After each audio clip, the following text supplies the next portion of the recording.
অনেক খোঁজাখুঁজি পরে একটা কাঁকড়া পাইলাম আমি আর কি। তো কাঁকড়াটা আমি দেখাচ্ছি ক্লোজ। এই যে আর একটু যদি জুম করে দেখাই, আচ্ছা এই যে কাঁকড়াটা। তো আমি চাচ্ছিলাম একে বাসায় নিয়ে যাবো, এবার দেখা যাচ্ছে এই যে একদম ক্লোজলি দেখাচ্ছি, মাটির সাথে কিন্তু কাঁকড়াটা মিশে আছে। অনেক খোঁজাখুঁজির পরে ওকে পাইছি। ভাবতেছি একে বাসায় নিয়ে যাব নাকি এখানেই রাখবো। আসলে বাসায় নিলে ওকে বাঁচাইতে পারবো না, তাই ওকে আর নিলাম না। ওর একটা জীবন আছে, আমি চাই ও হচ্ছে বেঁচে থাকুক, প্রাকৃতিক ভারসাম্যটা বজায় রাখুক।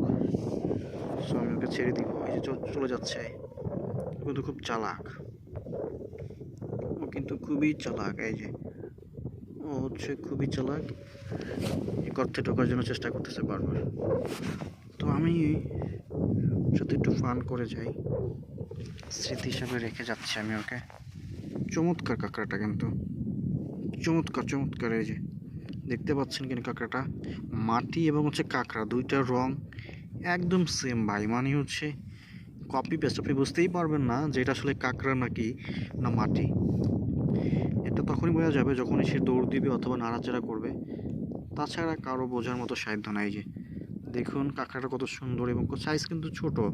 আমি জানি না এটা সাইজ বড় হয় কি না, বাট এটা খুবই চমৎকার একটা সুন্দর একটা কাঁকড়া। তো এই যে ছেড়ে দিলাম।